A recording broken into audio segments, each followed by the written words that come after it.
Hello everyone, welcome back to healthy flavours. నేను మీ సునీత కిరణ్. ఈరోజు నేను మీకోసం ఒక ఇంట్రెస్టింగ్ అలాగే టేస్టీ రెసిపీని తీసుకుని వచ్చానండి. అదే బియ్యం పిండి గోధుమ పిండి కలిపి చేసిన బెల్లం గవ్వలండి. చాలా గుల్లగా క్రిస్పీగా వస్తాయి.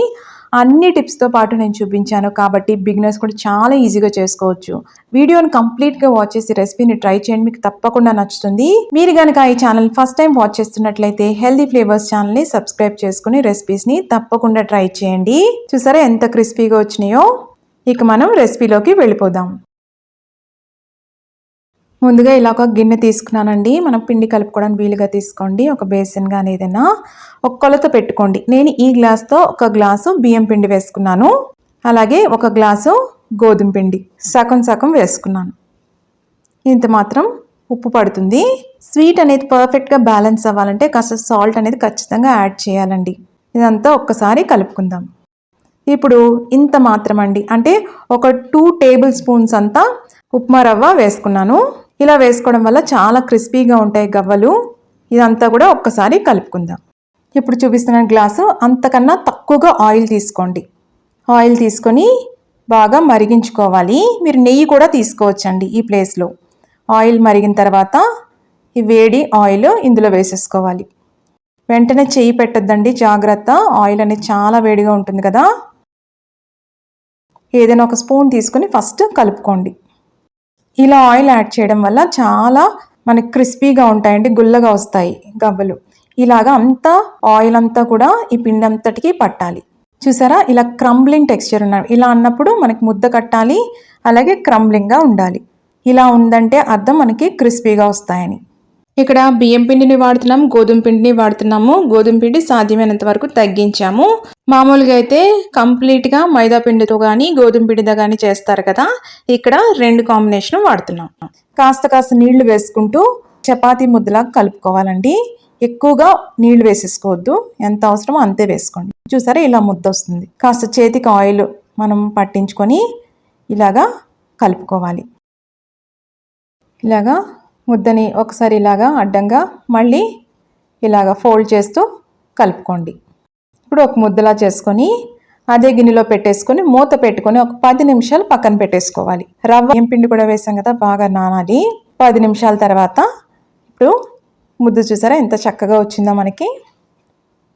మరీ సాఫ్ట్గా రాలేదు, అలాగని మరీ మెత్తగా అట్లా లేదండి. కరెక్ట్గా ఉండాలి మనకి, అప్పుడే గవ్వలు కరెక్ట్ షేప్లో వస్తాయి. మనం కొద్దిగా ముద్దలు తీసుకుంటూ కూడా చేసేసుకోవచ్చండి. కానీ అలా కంటే నేను చెప్పే ప్రాసెస్ ఫాలో అయితే మీకు అన్నీ ఈక్వల్ సైజులో వస్తాయి, ఈజీ కూడా చేసుకోవడం. ఫస్ట్ ఇలాగా రోల్ చేసుకొని హాఫ్ కట్ చేసుకోండి. ఈక్వల్ పోర్షన్స్లో కట్ చేసుకోవడం అనమాట. ఇలాగా మళ్ళీ దాన్ని హాఫ్ చేసుకోండి. అలా ప్రతి ముద్దని హాఫ్ చేసుకుంటూ వెళ్ళాలి. మళ్ళీ దీన్ని హాఫ్ చేసుకున్నాను. మిగతా ముద్దలన్నీ గిన్నెలో పెట్టుకోండి, ఆరిపోకుండా ఉంటాయి. ఇలా రోల్ చేసుకొని ఇలా కట్ చేసుకోండి. ఇలా చేసుకోవడం వల్ల ఏంటంటే అన్ని గవ్వలు కూడా ఈక్వల్ సైజులో వస్తాయి. ఇప్పుడు ఇలాగా కట్ చేసుకునే పక్కన పెట్టుకున్నాను. మిగతా పిండి అంతా ఆరిపోకుండా లోన పెట్టానండి. ఇప్పుడు జస్ట్ ఇలా ప్రెస్ చేసి ఇలా రోల్ చేయండి. నేను ఒక దువ్వెన గవ్వలు చేసుకోవడానికి పెట్టుకున్నాను. చెక్క వాడచ్చు, కానీ అక్కడ లైన్స్ ఎక్కువ బ్రాడ్గా ఉంటాయండి. ఇక్కడ సన్నగా ఉంటాయి, బ్రాడ్ లైన్స్ ఉంటాయి కదా. మనకి ఏది కావాలంటే అది వాడుకోవచ్చు. దానికోసం నేను దువ్వెన మాత్రం వాడతాను ఎక్కువగా. ఇప్పుడు అన్నీ ఒకటేసారి చేసేసుకుని రెడీ పెట్టుకోవాలి.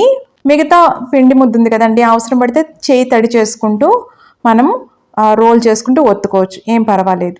ఇప్పుడు ఆయిల్ బాగా వేడెక్కిన తర్వాత చిన్న పిండి ముద్ద వేసుకొని వెంటనే అది పాపప్ అయిందనుకోండి పైకి, అప్పుడు కరెక్ట్ టెంపరేచర్ వచ్చినట్టు. అప్పుడు ఇవి కొద్దిగా బ్యాచెస్గా వేసుకోండి.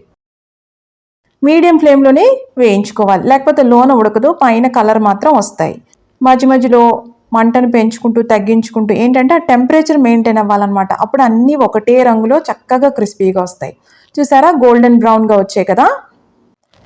ఇవన్నీ తీసుకొని చిల్లుల గిన్నెలో వేసుకుంటే ఏమన్నా ఎక్స్ట్రా ఆయిల్ ఉంటే డ్రైన్ అయిపోతుందండి. తీసేసి చిల్లుల గిన్నెలో వేసేసుకుందాం. ఇలాగ అన్నీ వేయించుకోవాలి. ఒకవేళ పిండి ముద్ద గట్టి పడిపోతే కాస్త చేయి తడుపుకుంటూ ముద్ద చేసుకుంటూ చేసుకోవచ్చు, ఏం పర్వాలేదు. చూసారా ఎంత క్రిస్పీగా వచ్చాయో. ఇప్పుడు పాకం పట్టుకుందాం. ముందుగా ఒక గ్లాసు బెల్లం వేసుకున్నానండి. అంటే మనం పిండి ఎంత ఉందో దాంట్లో సగం మాత్రమే బెల్లం వేసుకున్నాను. ఇది మెత్తని బెల్లం అనుకోండి, అరిసెల బెల్లం అనుకోండి, అప్పుడు ఖచ్చితంగా షుగర్ వేయాలి. ఇంత మాత్రమే షుగర్ వేస్తున్నాను. గట్టి బెల్లం అయితే అవసరం లేదు, అంటే షుగర్ కలిసిన బెల్లం అయితే అవసరం లేదండి. ఇది మెత్తటి బెల్లం, అందుకోసం కాస్త షుగర్ వేస్తున్నాను. లేకపోతే ఏమవుతుందంటే స్టిక్కీగా ఉండిపోతాయి అన్నమాట మనకి పాకం పట్టిన తర్వాత. పూర్తిగా ఆరవు గవ్వలు. కాస్త మాత్రమే నీళ్లు వేసాను చూసారా, అంత మాత్రం వేసుకొని ఫ్లేమ్ లోలో పెట్టుకొని కరిగించుకోండి. ఒకవేళ కరిగిన తర్వాత నలకలు ఉంటే వడగొట్టుకొని మళ్ళీ ఇదే గిన్నెలో వేసుకొని పాకం పట్టుకోండి, తొందరగా వచ్చేస్తుంది పాకం. ఈ పాకాన్ని ఒక నీళ్ళ గిన్నెలో వేసుకొని చూసుకోవాలి. ఇది పాకం జస్ట్ ఉండగట్టడం స్టార్ట్ అయింది అనుకున్నప్పుడు స్టవ్ ఆఫ్ చేసేయాలి. అంతేకాని పూర్తిగా ఉండగట్టకూడదు, అది మాత్రం గుర్తుపెట్టుకోండి. లేకపోతే గవ్వలు పాకాన్ని పీల్చవు, గట్టి ఉండవకూడదు. జస్ట్ ఉండగడుతుందేమో అన్నప్పుడు ఆపేయాలన్నమాట. ఇప్పుడు కాస్త ఇలాచీ పౌడర్ వేసుకున్నాను. ఇలాచీ పౌడర్ మనం పొడి కొట్టుకునేటప్పుడు కాస్త షుగర్ వేసుకుని కొద్దిగా చిటికెడు పంచదార వేసుకుని పొడి కొట్టుకోండి, అప్పుడు మెత్తని పొడి అవుతుంది. ఒక 2 స్పూన్లు నెయ్యి వేసుకున్నాను. ఇప్పుడు గవ్వలు ఉన్నాయి కదా, అవి కూడా వేసేసుకుంటారు. గవ్వ అనేది ఆన్లో లేదండి, ఇంక మనకు పాకం వచ్చేసింది. ఇంక కలుపుతూనే ఉండాలి. ఇలా కలుపుతూ ఉంటే ఏమవుతుందంటే పాకం అంతా కూడా యూనిఫామ్గా పాకం పడుతుంది గవ్వలకి. ఇలా కలుపుతూ ఉండడం వల్ల ఏమవుతుందంటే విడివిడిగా అయిపోతాయండి గవ్వలు కొంతసేపటికి. మీకు గవ్వలు అనేవి షైనీగా గ్లాసీగా ఉండాలి అనుకుంటే కనుక ఈ స్టేజ్లో ఒక్కొక్క గవ్వ తీసుకొని సెపరేట్గా ఒక ప్లేట్లో ఆరబెట్టుకుంటే అలానే ఆరతాయండి, గ్లాసీగా ఉంటాయి. కానీ ఎక్కువ క్వాంటిటీలో చేసుకున్నప్పుడు అలా ఆరబెట్టుకోవడం కష్టం కదా, అందుకని ఇలా కలుపుతుంటే ఆటోమేటిక్గా అవి డ్రై అయిపోతాయి, సెపరేట్ అయిపోతాయండి. కాకపోతే పైన ఆ పాకం మాత్రం కాస్త రఫ్గా తయారవుతుంది, అంతే తప్పించి టేస్ట్లో ఏమాత్రం దీనికైనా దానికైనా తేడా ఉండదు. అలా వదిలేయద్దు, కలుపుతూనే ఉండాలి. వీలైతే ఫ్యాన్ కింద పెట్టుకొని కలుపుకోండి. ఇలా కలుపుతూనే ఉంటే అవి చక్కగా పొడి పొడిగా వచ్చేస్తాయి. ఒక 5 నిమిషాలకి ఆరిన తర్వాత పొడి పొడిగా వచ్చేస్తాయి. చూసారా, ఒక 2-3 నిమిషాలకి ఇలా పొడి పొడిగా వస్తాయి. కలపడం కష్టం, కానీ ఒక్కసారి ఆరిపోతే విడిపోతాయండి, ఏం ఇబ్బంది లేదు. ఇప్పుడు ఇవన్నీ కూడా ప్లేట్లో వేసుకొని చూపిస్తాను. చూసారా ఎంత చక్కగా వచ్చినాయో, అన్ని విడివిడిగా చాలా క్రిస్పీగా గుల్లగా వచ్చాయండి. తప్పకుండా ట్రై చేయండి, ఎలా వచ్చిందో కూడా కమెంట్స్లో పెట్టండి. మీకు కనుక ఈ రెసిపీ నచ్చినట్టయితే లైక్ చేయండి, షేర్ చేయండి. ఇలాంటి ఇంట్రెస్టింగ్ రెసిపీస్ కోసం హెల్దీ ఫ్లేవర్స్ ఛానల్ని సబ్స్క్రైబ్ చేసుకోండి.